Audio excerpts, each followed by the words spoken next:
Pepe Álvarez, que es el secretario general de la UGT. Muy buenos días. Hola, buenos días. Bueno, ¿cómo está observando el debate, lo sucedido en Terre Pacheco? Bueno, pues con mucha preocupación, porque creo que solo estamos en la superficie. En Torre Pacheco, afortunadamente, no hay problemas de convivencia. Eso es algo que se ha trasladado desde fuera. Creo que la política tiene que sacar las manos de la migración, la política de ultraderecha, porque creo que eso solo nos lleva a permanentemente el discurso del odio, el discurso de intentar hacer daño a las personas que han venido a nuestro país a ganarse el futuro y sobre todo a sus hijos y a sus nietos, que son españoles como todos y como todas.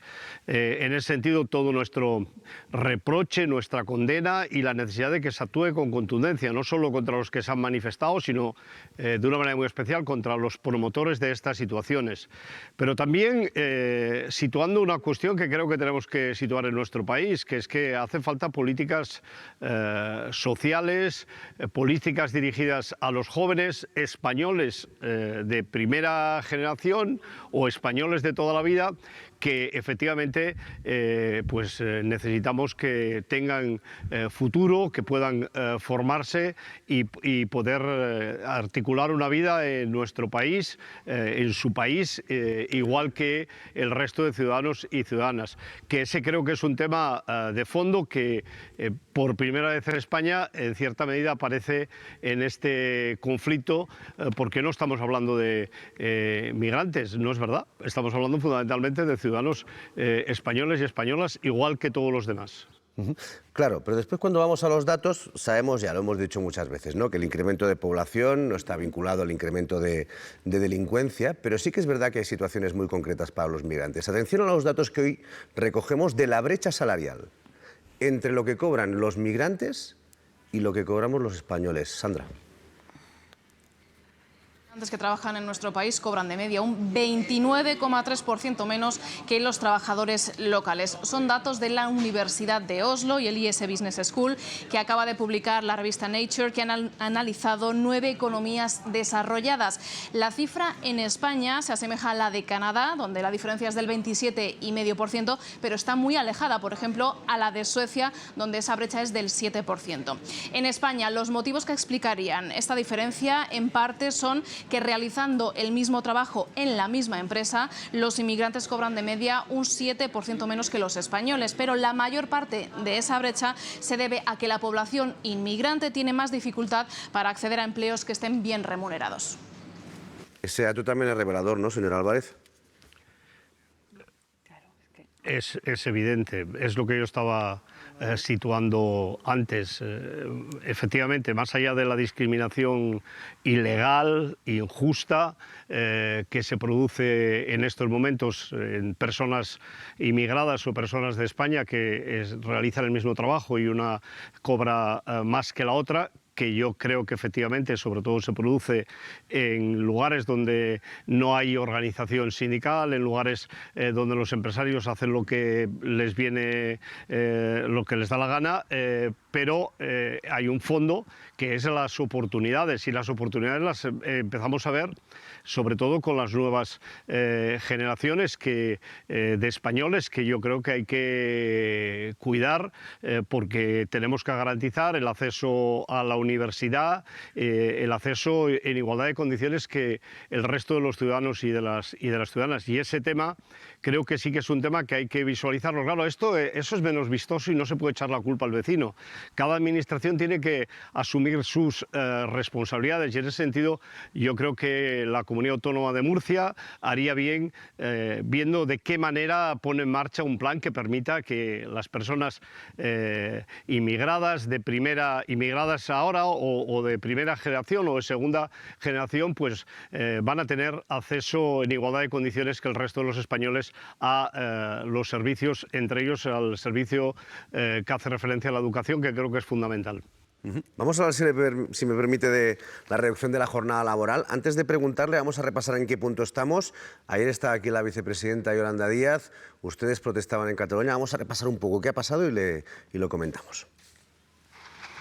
Si la reducción de la jornada laboral se sometiera hoy a votación de los grupos parlamentarios, Té la paraula la senyora Nogueras i Camero. caería por el no de Junts. Por eso, la vicepresidenta segunda aplaza la votación. El objetivo es dar un debate sereno con todas las formaciones políticas a favor de esta norma. El principal escollo, las pymes. Hay incertidumbre sobre si la decisión podría llevar al cierre de pequeños negocios. Estamos trabajando en medidas que tienen que ver con el acompañamiento a las pequeñas y medianas empresas. Economía confía en llegar a un acuerdo. Espero y quiero ser optimista que podamos llegar a un punto en el cual mantengamos la ambición en el objetivo, un texto que sea equilibrado también en su diseño, ayudando a las empresas. Menos expectativas tienen los agentes sociales. Cada día que pasa es una oportunidad que perdemos. Yo creo que la razón de fondo es que no está ni mucho menos garantizado el voto de Junts. La patronal es crítica. No sigan generando esa inseguridad jurídica por causas de política partidista. Denuncian que el retraso en la tramitación de la ley tiene a millones de empresas en vilo. Señora Álvarez, ¿no les ha gustado mucho la decisión de la vicepresidenta, ¿no?, de retrasar ese debate y votación en el Congreso? Bueno, sobre todo lo que no nos gusta es que los grupos parlamentarios no asuman su responsabilidad, ¿no? Estamos hablando de una ley que de manera amplísimamente mayoritaria, en el caso de Cataluña, casi el 90% de los ciudadanos y las ciudadanas queremos que se apruebe, que los electores de Junts en un 76% quieren que se apruebe, o que los propios electores de Vox también en torno al 66% quieren que se apruebe. Por tanto, la cuestión es no solo que no se aprueba, sino que ni siquiera se atreven a debatir en el Congreso de los Diputados. Y a mí eso me parece gravísimo, que quieran darle un portazo sin que los ciudadanos y las ciudadanas conozcamos sus argumentos, porque sus argumentos solo es uno, que es justamente mantener el status quo del año 83, mantener los sectores en nuestro país sin actualizar tecnológicamente, y este lío de las pequeñas empresas, de las medianas, que parece que estemos en el Día de la Marmota siempre con el mismo rollo, no tiene ningún sentido. Mire, en la hostelería hay una comunidad autónoma que se llama Navarra, que tiene una jornada laboral de 37 horas y media. Y justamente es el segundo convenio más alto de la hostelería de toda España. Y la pregunta es, oiga, pero ¿las pequeñas empresas de Navarra no son las mismas que las de Madrid o que las de Barcelona? ¿Por qué Navarra es posible, en Madrid no es posible? Y así podríamos hacerlo con el resto de sectores. Por eso yo creo que los partidos tienen que asumir su responsabilidad. Nosotros vamos a iniciar un proceso de movilizaciones, que de hecho ayer ya se hizo en Barcelona, que vamos a hacer en Madrid el día 22 en una gran asamblea de delegados y de delegadas, y que vamos a continuar en septiembre, y que no se equivoquen. ¿Ustedes van a hablar con el señor Puigdemont, con Junts? Diputados. Yo he hablado con el señor Puigdemont hace meses, le di los argumentos, el señor Puigdemont desde una negativa inicial después quedó que hablaríamos, y estamos en esa situación, pero yo creo que no es una cuestión de ir a ver al presidente Puigdemont, creo que es una cuestión sobre todo de que este sea un debate y la resolución tenga que ver con lo que opinan los ciudadanos y las ciudadanas de toda España, y si me apura, hablando del señor Puigdemont, especialmente de Cataluña, que parece que para algunas cosas la opinión pública es muy importante y para otras no lo es tanto. Igual lo es más los intereses, por cierto, no solo de los empresarios de Cataluña, ni de la pequeña empresa de Cataluña, que hay menos que en el resto de España, sino del conjunto de la economía española. Por cierto, hablando de Cataluña, ¿le gusta el sistema de financiación, lo que sabemos ahora del que podría ser el sistema de financiación acordado entre Gobierno y Generalitat?